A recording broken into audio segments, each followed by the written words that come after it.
Rappel de là où nous en sommes. Nous avons, ça fait notre troisième séance, l'arc général de ce que nous discutons est en train de se dessiner. Nous avons commencé d'abord par établir que nous réfléchissons sur l'universel à partir d'un moment philosophique particulier qui est également un moment historique, qui est celui des décolonisations. Et c'est ce moment philosophique qui fait qu'il y a trouble dans l'universel et que, ma foi, l'universel ne va pas ou ne va plus de soi. Et pour mieux voir ce qu'il en est de cette connexion, de cette inscription du trouble dans l'universel, dans ce moment philosophique qui est celui des décolonisations, nous avons regardé ensemble la dernière fois ce moment particulier, ce moment où l'utopie d'un fédéralisme, de ce que l'on pourrait appeler un fédéralisme post-colonial et post-national, s'est fait jour. L'idée selon laquelle on pouvait dépasser le fait colonial par le fédéralisme. Un cosmopolitisme fédéraliste en quelque sorte. On a pu donc, ça a été une possibilité à un moment donné ouverte, d'imaginer que l'empire colonial, pourtant fondé sur la violence et la domination, pourrait se transformer en un ensemble cosmopolitique et se dépasser en quelque sorte en fédéralisme. Et donc, ce qui était violence et domination deviendrait ainsi consentement et égalité. Cette transmutation extraordinaire qui nous semble avec le recul absolument impossible a pourtant été une utopie qui a été pensée comme telle par la philosophe Simone Weil. C'est ce que nous avons lu assez longuement la dernière fois, qui a retrouvé en quelque sorte la notion kantienne d'une fédération de peuples, c'est une expression de Kant, ou d'une fédération d'États libres qui serait le dépassement de la situation coloniale. Il n'y avait pas que Simone Weil, des auteurs coloniaux comme Senghor et Aimé Césaire ont repris cette utopie. Et beaucoup de gens d'ailleurs, là j'ai distingué Césaire et Senghor parce que ce sont les personnalités probablement les plus proéminentes, et Césaire en particulier a transformé cette idée en un projet de loi qui a eu ses effets, puisque c'est lui qui est le père de ce qu'il a appelé lui-même la départementalisation. Et derrière cette départementalisation, il y avait cette philosophie générale d'un fédéralisme qui serait un moyen de dépasser la situation coloniale.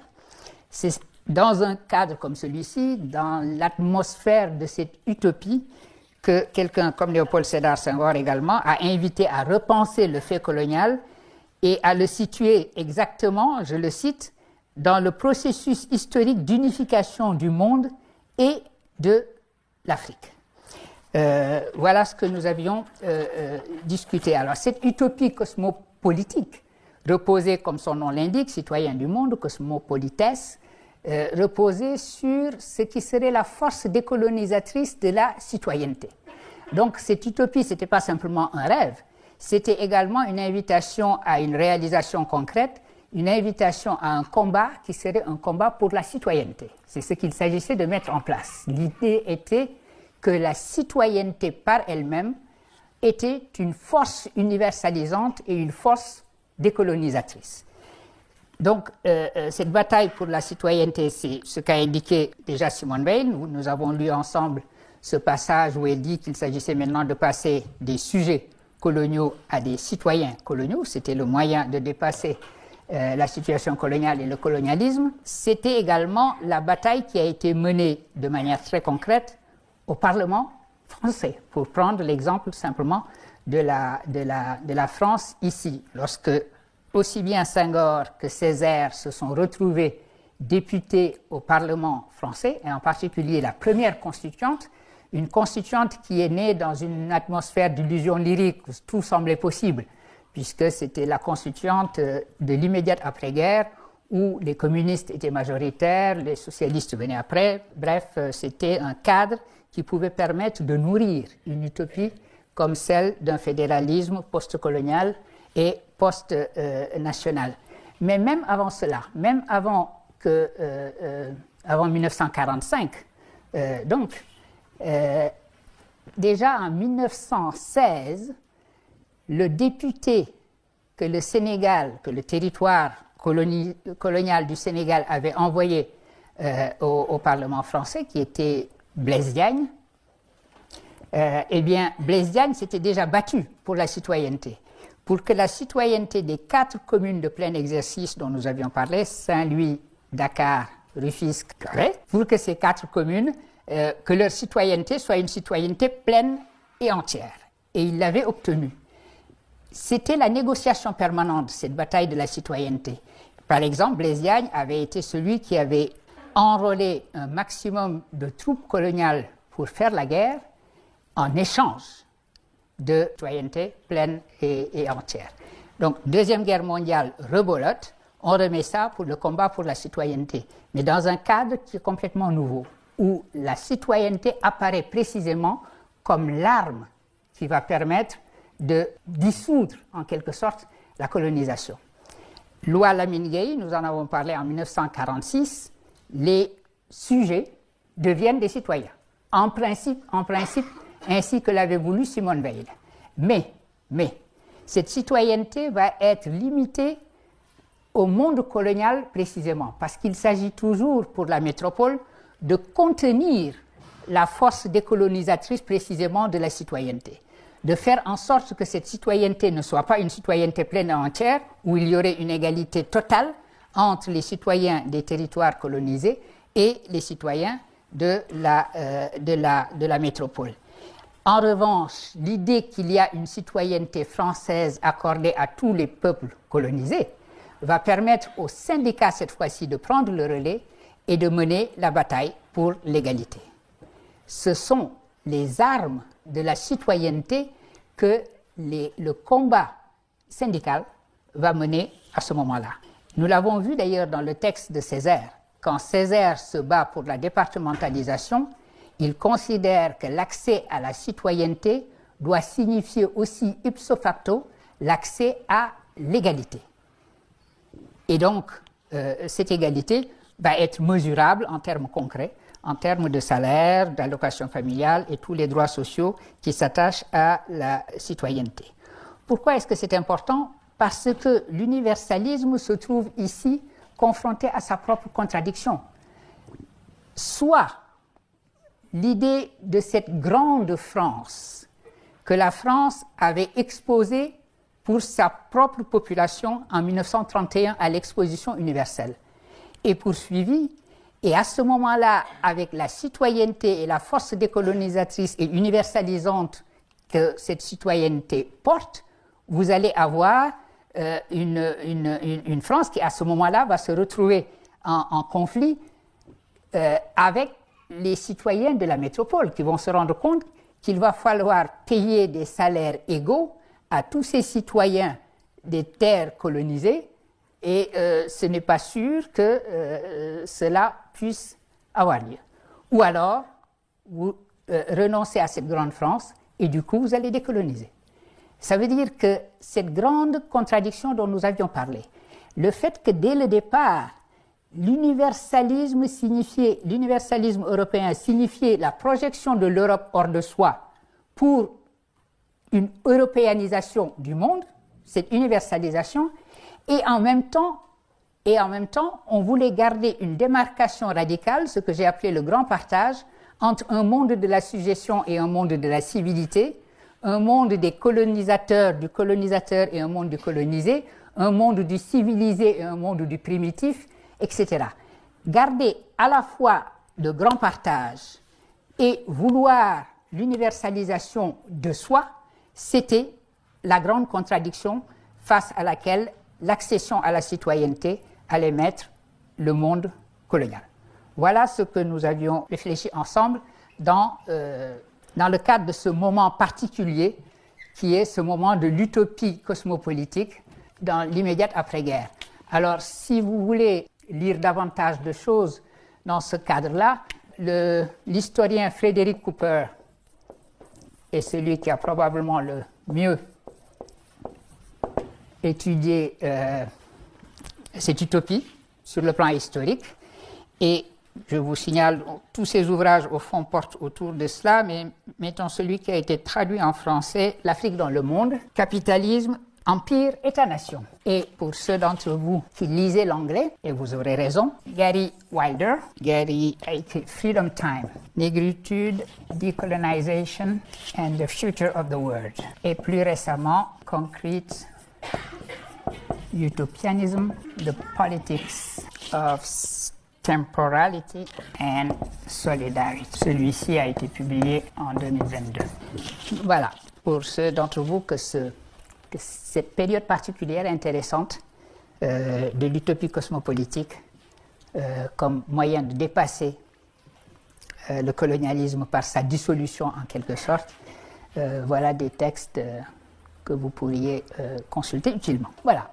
Donc ça, c'était un rappel que je voulais faire pour mieux situer le moment où nous nous trouvons maintenant. Maintenant, il s'agit, avec les textes que nous allons lire, de Husserl en particulier, de Husserl et de Lévinas, de montrer en quoi cette utopie était précisément une utopie. Elle était une utopie du côté peut-être des colonisés, que les sujets coloniaux se mettent à penser que le colonialisme pouvait se dissoudre dans la citoyenneté, en quelque sorte, que la force universalisatrice de la citoyenneté allait être une manière de mettre fin au colonialisme tout en gardant cette unification du monde et de l'Afrique dont Senghor parlait. Ils vont bien vite se rendre compte que c'est une utopie et nous avions vu ensemble le texte de Césaire revenant sur la départementalisation et constatant que c'était un échec et qu'en définitive la seule voie était la décolonisation. Décolonisation et repli sur l'État-nation parce que, et c'est ça aussi un des aspects de la décolonisation, l'exigence de l'État-nation était l'exigence d'une valeur européenne. Rappelez-vous, Hegel disait que ce que Napoléon avait apporté au reste de l'Europe, c'était précisément l'État-nation.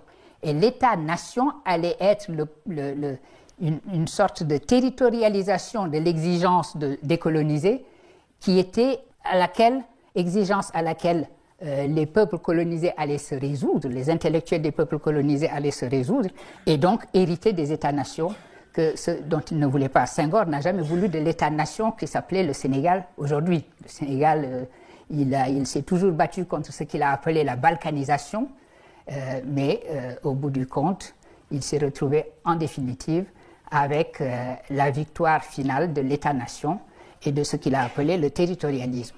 Eh bien, ça, c'était du côté des colonisés, mais du côté de l'universalisme européen aussi. Ce que représente le texte de Husserl que nous allons lire ensemble, que je vous ai invité à lire, c'est l'impossibilité pour l'universalisme européen sans contradiction d'accepter d'entrer dans cette utopie cosmopolitique. D'une certaine façon, le récit de soi, la définition de soi et le récit de soi comme lieu de l'universel et mission civilisatrice de l'Europe interdisait à cette Europe de se perdre, pour ainsi dire, dans un cosmopolitisme post-national. Et c'est ce que représente, c'est ce que nous dit le texte de Husserl, que l'universalisme européen, c'est-à-dire sa destination philosophique, repose d'une manière essentielle sur la mise à part d'une humanité européenne. Vous ne pouvez pas avoir un universalisme européen sans la définition d'une humanité européenne qui serait, pour ainsi dire, à part du reste de l'humanité. Et c'est le titre de la conférence qu'il a donnée en 1935 à la Kulturbund de Vienne. Vous avez lu le texte, vous savez le contexte. Le contexte, c'est évidemment le climat de l'Allemagne de l'après-guerre, climat qui va mener vers la Seconde Guerre mondiale précisément. En 1928, nous rappelle Nathalie Deprat, la traductrice, Husserl a pris sa retraite de l'université de Fribourg. L'année d'après, il est remplacé par son étudiant, Martin Heidegger. Nous savons qu'il s'inquiète un peu des orientations que prend son étudiant Heidegger. Alors, il semblerait qu'il ait mis quelques doutes sur l'orientation qui se lisait à partir de l'être et le temps, que Heidegger avait publié en 1927. Vous savez, il est très difficile de lire rétrospectivement l'être et le temps en sachant le passé nazi de Heidegger, mais apparemment ce texte portait d'une certaine façon pour Husserl un certain nombre d'éléments qui pouvaient l'alerter sur l'orientation que prenait ce qu'il considérait être la raison philosophique et l'idée d'une philosophie comme science rigoureuse, expression husserlienne par excellence. Mais surtout, il y a qu'en 1933, Hitler arrive au pouvoir en Allemagne. Et Husserl, en tant que philosophe juif, a probablement toutes les raisons de trouver que dans ces événements et dans l'arrivée de Hitler au pouvoir, il y avait des raisons de croire et de sentir que l'irrationalisme avait fait irruption en Europe et que cette Europe-là allait d'une certaine manière vers son propre suicide, vers l'abîme. Et c'est donc dans une atmosphère comme celle-là, d'alarme, qu'il va prononcer 2 ans plus tard, 2 ans après l'arrivée de Hitler au pouvoir, à Vienne, cette conférence sur la crise de l'humanité européenne.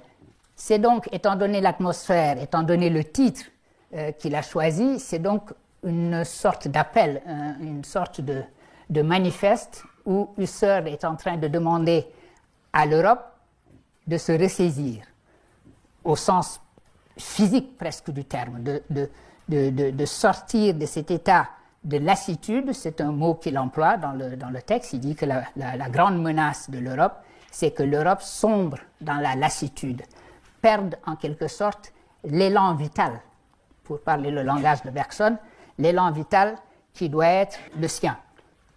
Et donc, il s'agit pour cette Europe, dit Husserl, de se ressaisir et de comprendre qui elle est et de se reprendre pour être toujours dans le sens de sa propre trajectoire. Donc, avant d'être un texte sur l'exceptionnalisme européen, parce que c'est un peu la raison pour laquelle nous le lisons dans ce cadre-ci, c'est d'abord un texte d'alarme. C'est le texte de quelqu'un qui est très alarmé par ce qui se passe autour de lui, par la direction qu'il voit l'Europe prendre, et c'est la raison pour laquelle ce texte est, de ce point de vue-là, un manifeste autour du concept d'Europe. Vous l'aurez vu en lisant cette conférence, Husserl se donne un concept d'Europe tout à fait spécial, un concept d'Europe comme une figure spirituelle. Alors, il insiste beaucoup sur cette idée que l'Europe dont il parle est une figure spirituelle et pas, je le cite, une géographie ou une carte. Et donc, l'humanité européenne, dit-il, n'est pas une humanité géographique. C'est une question, en fait, parce que les exégètes de Husserl, les husserliens, qui sont un peu gênés par cet exceptionnalisme européen qui est présenté, vous disent non, il ne s'agit pas pour lui d'être européocentré, il est en train véritablement de parler d'autre chose que d'une Europe géographique. Il ne s'agit pas de l'Europe telle qu'on peut la voir sur la carte, il s'agit véritablement d'une figure spirituelle, une sorte d'idéalité phénoménologique. Sauf qu'il dit aussi qu'il faut bien comprendre que l'Europe, c'est également les dominions anglais. C'est-à-dire que l'attention à la géographie est là. La figure spirituelle, quelque spirituelle qu'elle soit, correspond aussi à la réalité géographique d'une Europe qui a colonisé le reste du monde. Parce que quels sont les dominions en question? Il cite les États-Unis, il dit les dominions anglais, les États-Unis, etc. Donc les dominions anglais ne sont pas énumérés ici. Mais on imagine bien, on sait qu'il s'agit de la Nouvelle-Zélande, de l'Australie, du Canada déjà, de l'Afrique du Sud. Est-ce qu'il y a d'autres dominions anglais? De cela déjà. Et que quand il dit que l'Europe, c'est également ces pays, il n'est certainement pas en train de dire que les Zoulous d'Afrique du Sud et les Xhosa d'Afrique du Sud font partie de cette figure spirituelle de l'Europe, à essayer de détacher l'Europe géographique et l'Europe de la carte de l'Europe comme figure spirituelle et comme concept phénoménologique, c'est extrêmement compliqué, c'est extrêmement difficile. Et donc, en gros, cette Europe-là, lorsqu'il dit aussi les États-Unis et les dominions anglais, malheureusement, force est de constater qu'il s'agit de l'Europe blanche. C'est celle-là qu'il a en vue. Bon. Et de cette Europe, de ce concept d'Europe, voici ce qu'il dit dans le premier texte que je vous ai envoyé et que je vais maintenant lire lentement pour ceux qui ne l'ont pas. L'humanité apparaît comme une vie unique des peuples et des hommes qui n'est liée que par des relations spirituelles, une vie faite d'une profusion de types humains et culturels, mais se répandant insensiblement les uns dans les autres. Cette vie est comme une mer dans laquelle les hommes, les peuples, sont des vagues qui se modèlent les unes les autres fugitivement, qui se transforment et disparaissent à nouveau, les unes étant plus ondulées et par conséquent plus riches, les autres plus élémentaires. Quand la philosophie se fait poésie comme cela, c'est absolument sublime. Cependant, à l'allure de cette considération réflexive et conduite de manière conséquente, nous remarquons des différences et des solidarités caractéristiques. Les nations européennes ont beau être encore vraiment hostiles les unes aux autres, elles ont pourtant une parenté intime et singulière d'esprit qui les traverse de part en part une fois les différences nationales dépassées. C'est comme un lien sororal qui nous donne dans ce cercle la conscience de l'appartenance à une patrie. J'adore cette phrase, cette traduction qui fait qu'on ne parle pas de fraternel, mais de sororal, et en même temps, pour faire équilibre, on parle de la patrie et non de la matrie. C'est parfait, tout le monde y trouve son compte. C'est donc comme un lien sororal qui nous donne dans ce cercle la conscience de l'appartenance à une patrie. Cela apparaît aussitôt dès que nous éprouvons par exemple le sentiment de l'historicité indienne, avec ses nombreux peuples et configurations culturelles. Dans ce cercle, il y a à nouveau l'unité d'une parenté de type familial, mais qui nous est incompréhensiblement étrangère. Par ailleurs, les hommes indiens nous perçoivent comme des étrangers et ne se perçoivent en tant que parents que les uns vis-à-vis des autres. Cependant, cette différence d'essence entre familiarité et étrangeté, relative à chaque niveau, cette catégorie fondamentale de toute historicité ne saurait suffire. L'humanité historique n'est pas toujours structurée de la même manière selon cette catégorie. Nous en avons la trace précisément à propos de notre Europe. Il y a en elle quelque chose d'insigne à quoi tous les autres groupes de l'humanité eux-mêmes sont sensibles, quelque chose qui, abstraction faite de toute utilité, les pousse à s'européaniser plus ou moins, alors que nous, si nous nous comprenons bien, nous ne nous indianiserons, par exemple, jamais.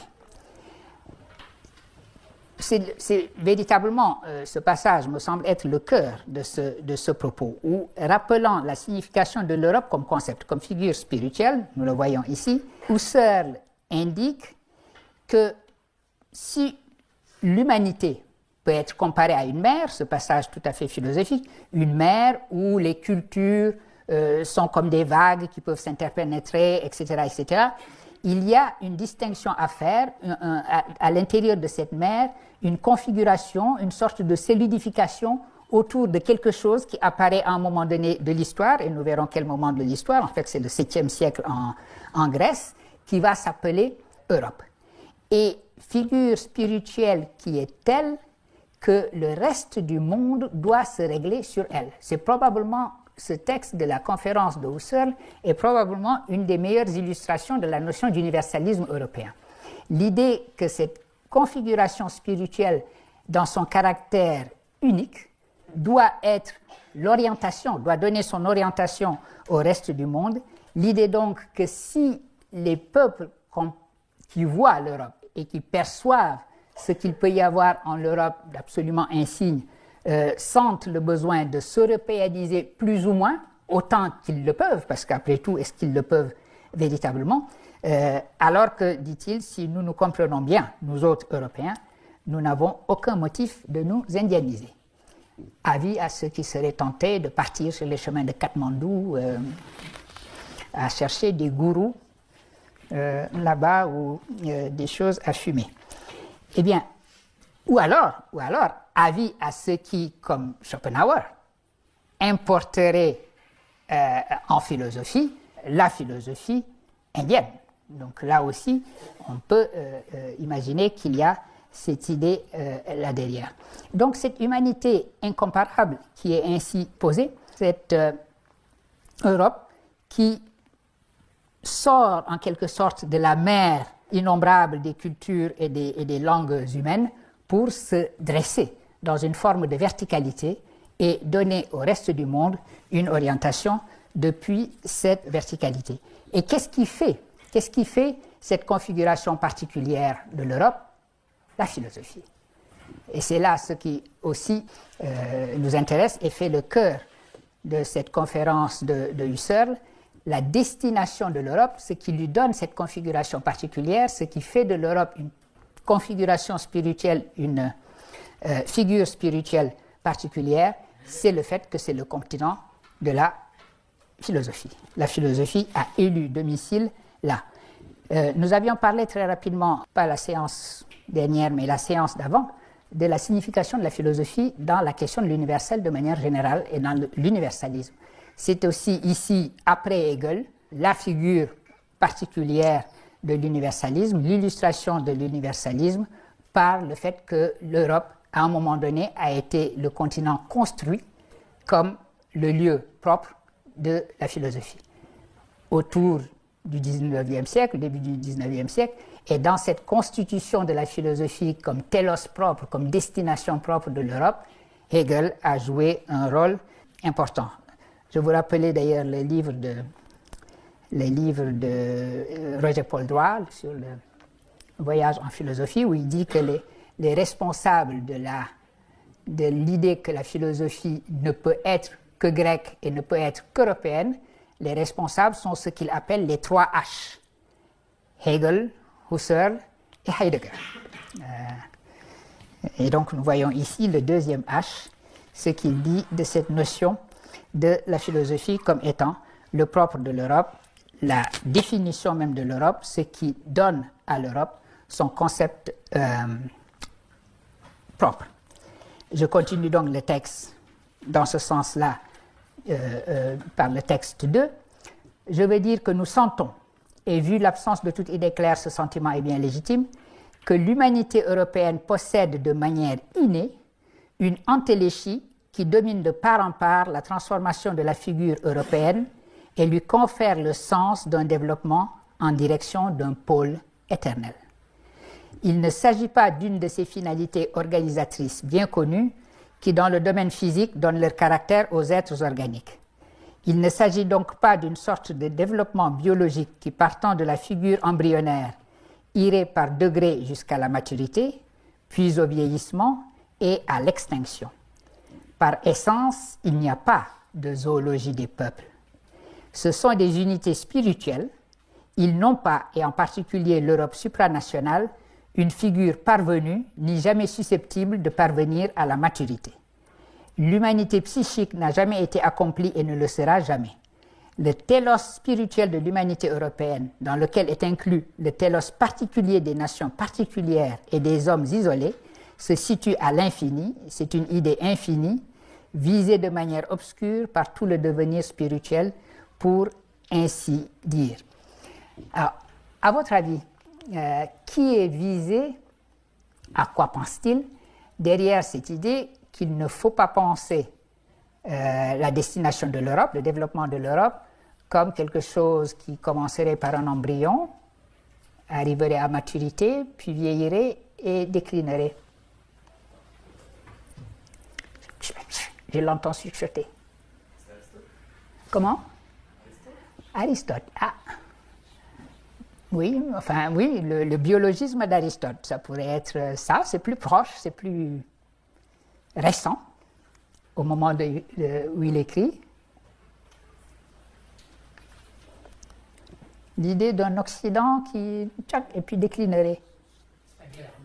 Spengler, absolument. C'est Oswald Spengler qui est là derrière cette idée d'une Europe qui aurait commencé comme un embryon, qui se serait développée, qui serait arrivée à maturité et qui irait vers son extinction.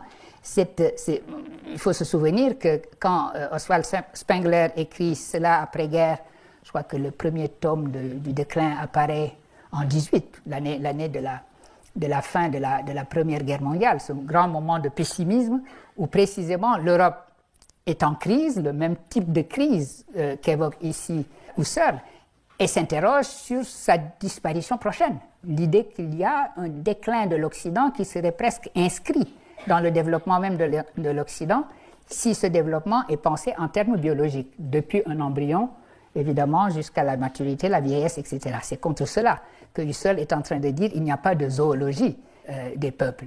Les cultures ne sont pas comme des entités biologiques. Ces figures spirituelles sont précisément cela, spirituelles. Oui, on me souvient qu'il parlait de psychologie dans le texte qui avait été lu antérieurement. Et donc, cela permet de penser un devenir qui serait un devenir ouvert. La destination de l'Europe est par définition visée de l'infini. C'est un développement infini.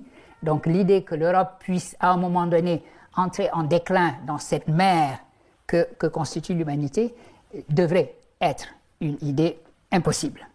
Le télos particulier ici se situe à l'infini. C'est une idée infinie visée de manière obscure, dit-il, par tout le devenir spirituel de l'Europe.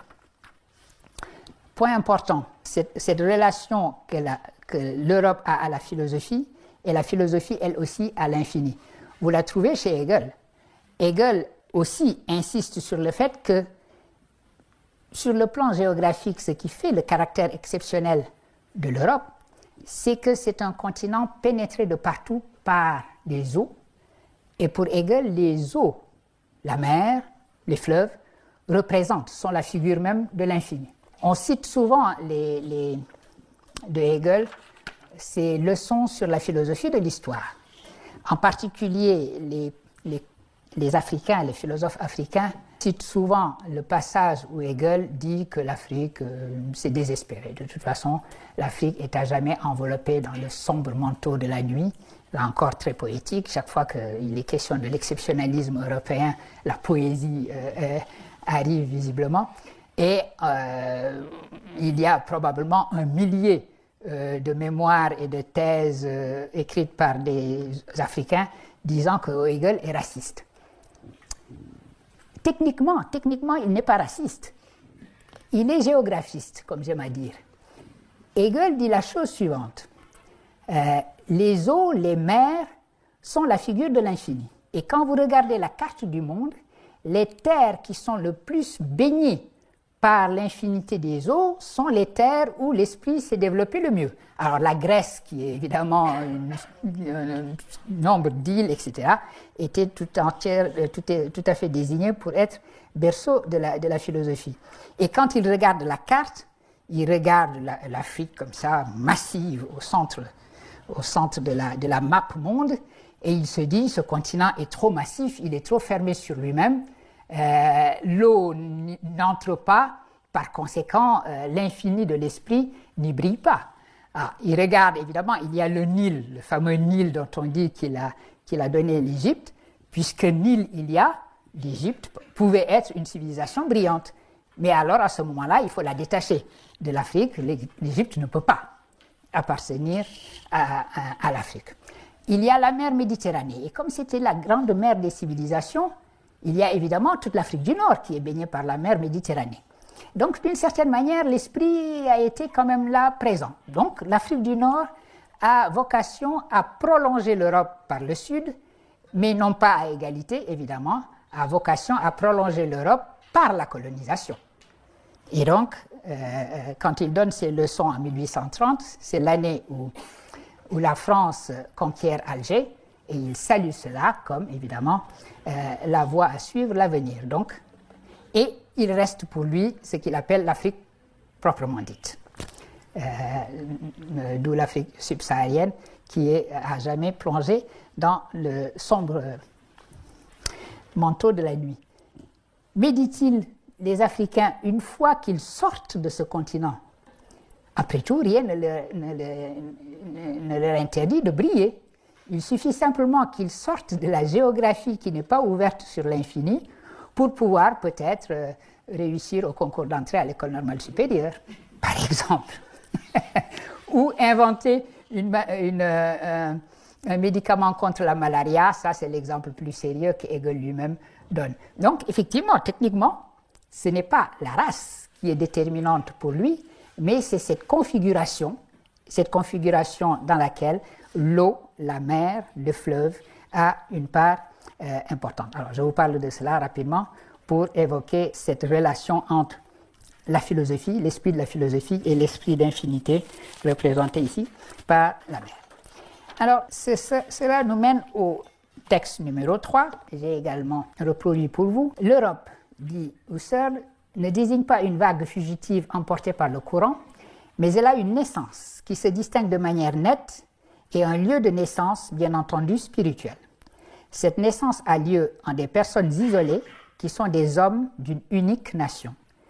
L'Europe a un lieu de naissance. Je ne veux pas parler d'un pays en un sens géographique, quoiqu'elle le soit aussi, mais d'un lieu spirituel de naissance dans une nation, en l'occurrence en des hommes isolés et des groupes humains de cette nation. C'est la nation de la Grèce antique des 7e et 6e siècles avant Jésus-Christ. En elle naît une nouvelle sorte d'attitude des individus à l'égard du monde environnant et en conséquence s'effectue la percée en direction d'une toute nouvelle sorte de configuration spirituelle qui rapidement s'accroisse jusqu'à former une figure culturelle systématiquement cohérente. Les Grecs l'ont nommée philosophie. En son sens originaire, correctement traduit, ce terme ne signifie rien d'autre que science universelle, science de l'univers, de l'unicité, de tout ce qui est. Un texte capital dès lors qu'il s'agit de mesurer l'universalisme européen à l'existence en Europe et en Europe seule de la philosophie. L'idée donc que la philosophie est tout naturellement grecque, que c'est en ce lieu que est apparue une nouvelle sorte d'attitude qui va être la définition même de la configuration spirituelle qu'est l'Europe. On remarquera qu'il s'agit ici d'une naissance non pas vaguement attribuée à un peuple, mais à des hommes isolés. Et c'est important parce que ça permet aussi de ne pas simplifier cet exceptionnalisme. D'une certaine façon, les philosophes apparaissent avant le peuple philosophique qu'est l'Europe. En d'autres termes, l'Europe elle-même, cette configuration particulière, est la création d'hommes isolés. Ce n'est pas l'émanation d'une culture européenne, ce sont les hommes isolés qui font cette culture. La compagnie des philosophes, de ce point de vue-là, vous pourrez toujours dire au bout du compte, elle n'a aucune raison de ne pas s'élargir à d'autres qu'à des Européens.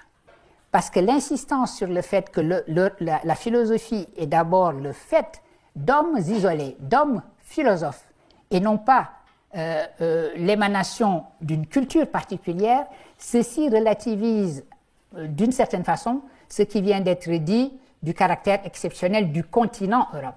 Il est fait d'abord et avant tout, cet esprit de la philosophie qui lui donne son télos propre et sa configuration, d'un certain nombre d'hommes, Thalès, Pythagore, etc. etc. Et cet aspect des choses est important parce que dans cet exceptionnalisme qui est ainsi manifeste dans les trois textes que nous avons lus, il était quand même important d'avoir l'idée d'une ouverture possible aux autres, puisque la question est celle des autres humanités.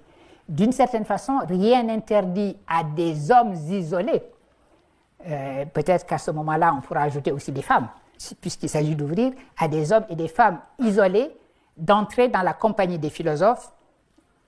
Il n'en demeure pas moins que la philosophie elle-même est européenne dans son essence même. Alors, la discussion est celle-là. La discussion de l'universalisme. Qu'en est-il des autres humanités si l'humanité européenne est ainsi mise à part par Husserl? Vous aurez remarqué, si vous avez lu la longue introduction, très importante, très intéressante de la traductrice de ce texte, Nathalie Deprat, sa propre question, parce qu'elle rencontre cette question, on la rencontre toujours lorsqu'on lit la crise de l'humanité européenne, la question du caractère européocentré de la conférence de Husserl. Elle pose la question, en quoi Husserl ne reconduit-il pas, dit-elle, un préjugé européocentriste?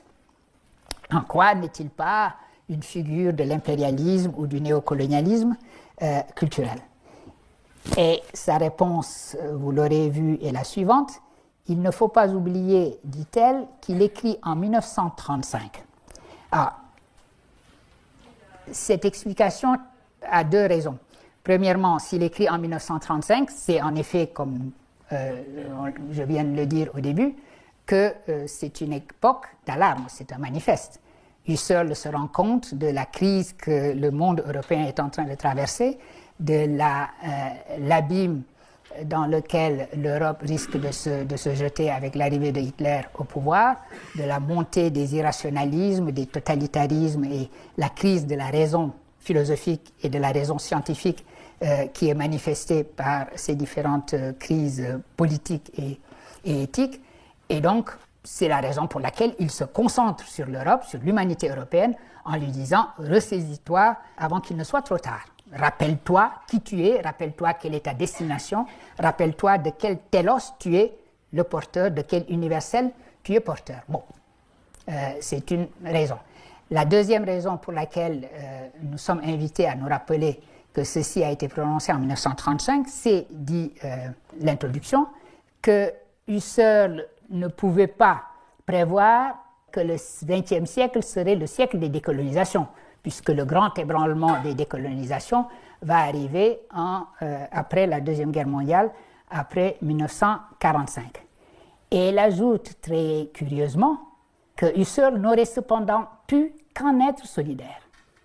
Alors ça, c'est un point intéressant, de dire que si Husserl avait fait sa conférence après 1945 et s'il avait été témoin du mouvement des décolonisations, il aurait été solidaire du mouvement des décolonisations. Pourquoi? Qu'est-ce qui, dans Husserl, indique qu'il aurait été solidaire du mouvement des décolonisations? Ça n'est pas clair.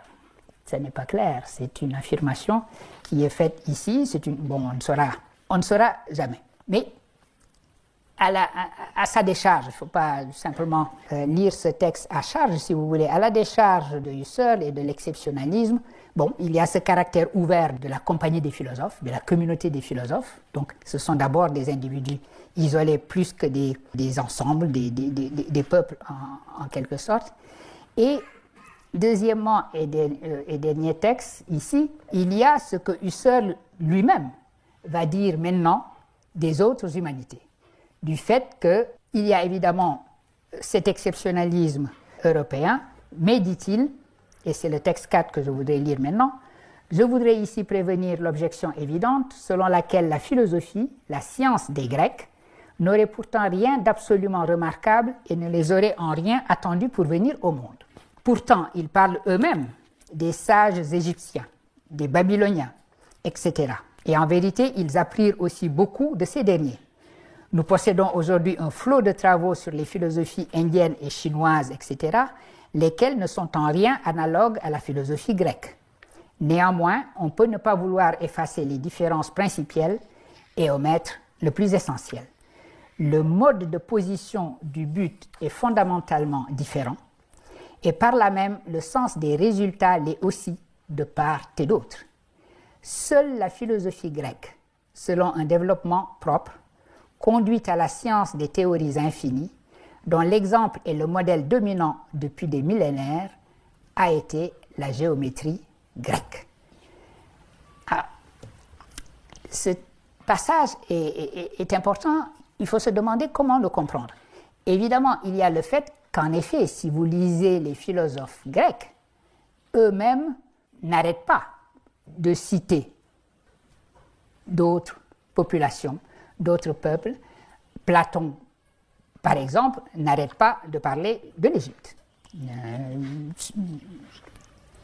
Vous vous souvenez, le Phèdre Dans le Phèdre, Platon dit qu'on doit à l'Égypte l'invention de l'écriture. Et le Timée est aussi ce dialogue qui parle beaucoup de l'Égypte, etc. Donc, il faut bien se rendre compte que dans l'histoire de la philosophie, l'invention d'une européanité essentielle de la philosophie est assez tardive. C'est vrai que vous et moi avons appris la philosophie, l'histoire de la philosophie, de cette manière totalement unilinéaire, où on parle de la Grèce, des présocratiques, à Socrate et Platon, post-socratique, antiquité latine, même pas byzantine, latine surtout dans ce que nous apprenons, et ensuite Moyen-Âge européen et époque contemporaine européenne. Mais les philosophes eux-mêmes n'ont pas arrêté de dire tout ce qu'ils devaient, ou les conversations qu'ils avaient, ou l'influence qu'ils pouvaient subir de philosophes qui étaient hors d'Europe. Même Descartes, le philosophe du recommencement absolu, qui veut ne rien devoir à qui que ce soit et qui s'énerve dans ses lettres dès lors qu'on se met à comparer avec qui que ce soit, dit que la matrice de sa propre pensée est, comme il le dit, une science d'origine étrangère, comme son nom l'indique, et qui est l'algèbre, puisque c'est effectivement la matrice de la philosophie cartésienne. Et ou Leibniz s'intéressant à la Chine, etc. Ça veut dire qu'encore une fois, cette idée que la philosophie est naturellement grecque et naturellement européenne, qui est constitutive de cet exceptionnalisme, est une chose tout à fait récente. Alors, ce qui est dit ici, c'est une manière de tenir à la fois compte de cela et de dire qu'il y a quand même, malgré tout, même si on prend en compte le fait que les Grecs eux-mêmes parlent des Babyloniens ou des Égyptiens, il y a quelque chose d'absolument propre qui fait que la philosophie ne pouvait être que grecque. Et c'est la géométrie. Qu'est-ce qu'il faut comprendre par là? Je crois que le mot le plus important pour bien comprendre cela, c'est le mot de théorie. L'idée, au fond, que même quand il y a découverte de vérité mathématique, de vérité géométrique chez d'autres que les Grecs, cette découverte va reposer simplement sur ce que la phénoménologie husserlienne appelle une attitude naturelle et pas une attitude théorique. Un exemple qu'on pourrait trouver et qu'on trouvait à une époque dans les livres d'histoire des mathématiques, c'est le fameux théorème de Pythagore. Je me souviens quand je travaillais en histoire des sciences, avoir rencontré des historiens des sciences qui vous disaient par exemple la chose suivante, que bien sûr le théorème de Pythagore est probablement, un aspect du théorème de Pythagore est probablement connu avant Pythagore lui-même, puisqu'on peut trouver chez les Babyloniens ou chez les Égyptiens des signes de présence de nombres triples qui indiquent qu'il y avait une certaine connaissance du fait que dans un triangle rectangle, le carré des deux côtés, la somme des carrés des deux côtés est égale au carré de l'hypoténuse. Mais il vous disait que ceux qui ont su cela dans une attitude naturelle pouvaient le savoir pour des triangles particuliers. En particulier, le triangle 3, 4, 5. On sait que ça marche pour le triangle 3, 4, 5. Si vous avez donc un triangle comme celui-ci, effectivement, les Égyptiens pouvaient savoir que si vous construisez ce carré-là, ces deux carrés pourront entrer et couvrir complètement ce carré-ci. Donc, voilà le type... d'ailleurs, si vous faites ça bien avec la règle que vous avez, et que vous comptez les carrés, vous pouvez parfaitement compter les carrés ici, qui seront 9 carrés, compter ici les 4 x 4, 16 carrés, et vous rendre compte que vous avez ici 25 carrés de même taille. Et c'est donc l'idée qui est là, c'est celle-là. L'idée que vous avez une attitude naturelle qui fera que vous connaîtrez le carré 3, 4, 5, vous connaîtrez le carré 6, 8, 10, le triple, tous ces triples-là, mais que vous n'arriverez pas à la compréhension théorique au-delà même de la théorie, que le carré de l'hypoténuse est égal à la somme des carrés des deux autres côtés. C'est donc le genre de distinction, de démarcation qui est établi ici dans cette dernière phrase utilisée par Husserl et qui nous donne l'idée de ce qu'il entend par ce caractère exceptionnel de l'Europe et le caractère exceptionnel de la destination propre de l'Europe comme destination philosophique. Et d'ailleurs, sur ce plan-là, mon université, Columbia, possède une tablette babylonienne, cunéiforme, qui a la caractéristique précisément d'avoir un certain nombre de triples pythagoriciens du type 3, 4, 5.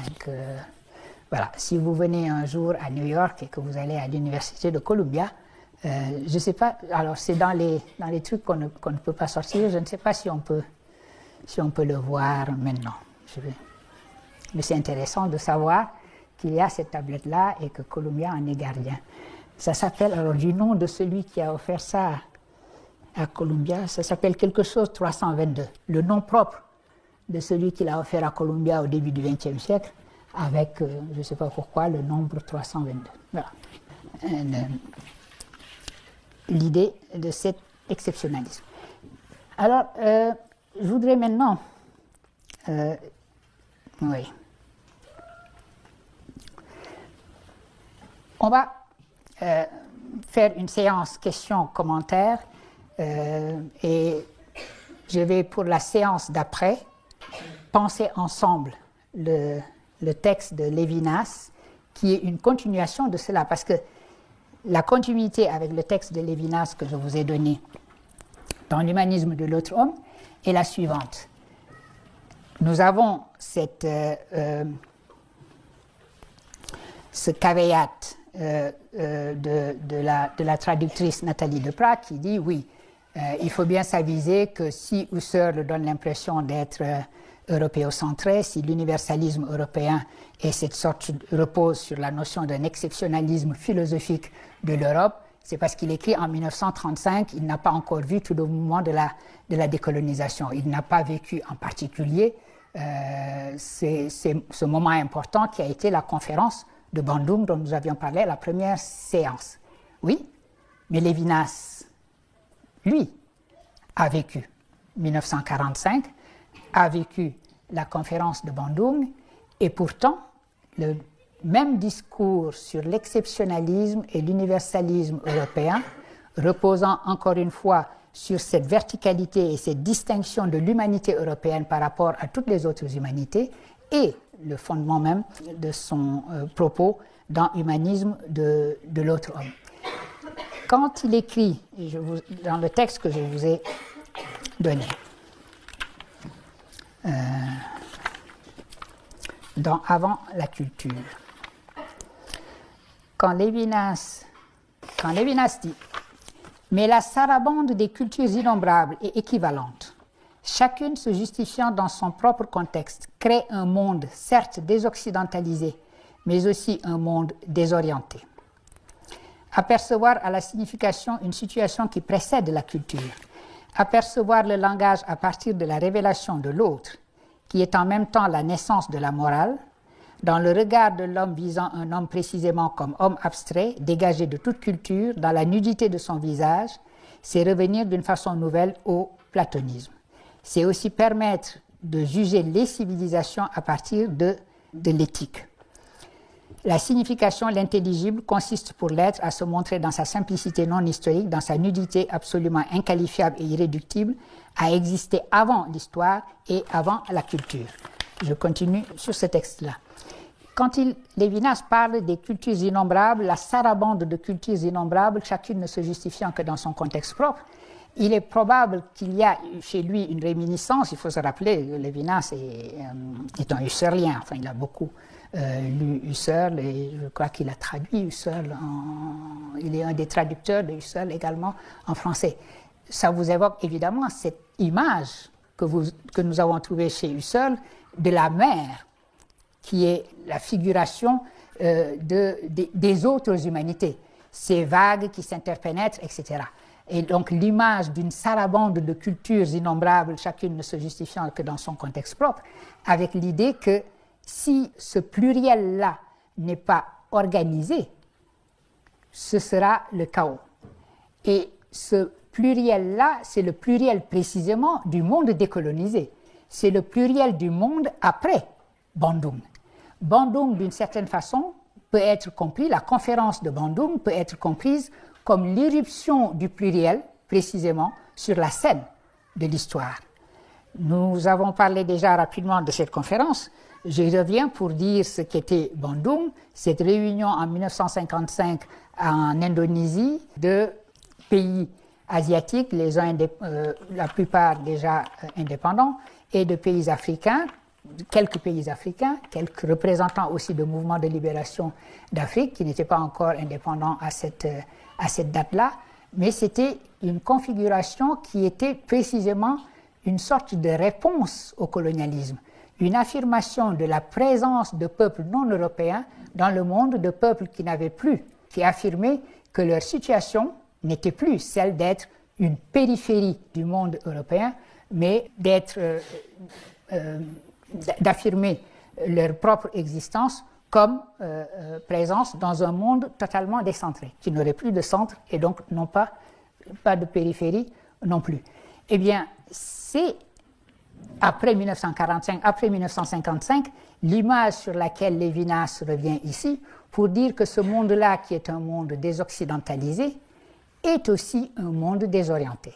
Le jeu de mots est clair.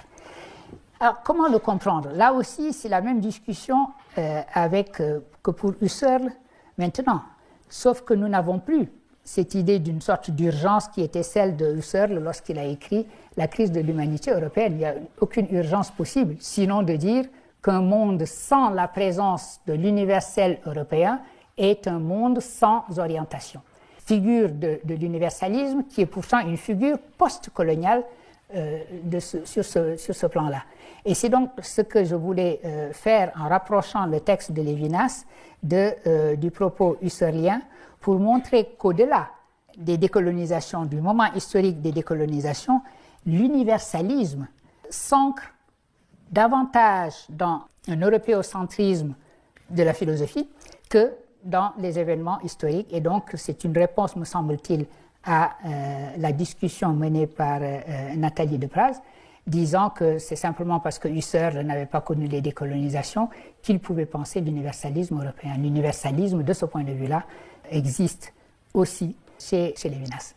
Là encore, il faut expliquer pourquoi, indiquer pourquoi un philosophe comme lui, qui est un philosophe de l'autre, un philosophe de l'éthique qui précède l'ontologie, qui précède l'être, un philosophe de l'éthique qui est autrement qu'être et au-delà de l'être, un philosophe du visage de l'autre qui me commande depuis sa propre transcendance, dès lors qu'il s'agit des autres au pluriel, peut tenir ce genre de propos. Et une explication qu'un lévinassien donnerait, et qui est une explication dont il faut tenir compte, c'est l'idée qu'en effet, l'autre est unique. Et comme le dit le passage que j'ai lu, l'autre est dégagé précisément de tout contexte culturel. Le visage de l'autre n'est pas pris dans un contexte culturel. L'autre m'apparaît avant la culture. Je ne juge pas de sa culture. Son commandement est un commandement éthique en tant qu'il est un visage dégagé de toute appartenance culturelle. Or, quand je parle des autres, quand je parle des cultures, quand je parle des langues, je suis en train de parler des appartenances culturelles. Et donc, en quelque sorte, la justification serait que dans un cas, vous parlez de l'autre comme, non seulement comme un individu, mais comme un individu réduit à son visage, au langage que porte son visage, et ce visage est dégagé de toute culture, de toutes les, comme il dit, des alluvions et des allusions culturelles, alors que lorsque je parle des autres, évidemment, et de Bandung en particulier, c'est l'irruption des cultures et des langues. Oui, c'est vrai. Mais là encore, le propos sur les autres est un propos inacceptable. Parce que ce n'est pas ici dans l'humanisme de l'autre homme, mais dans d'autres déclarations.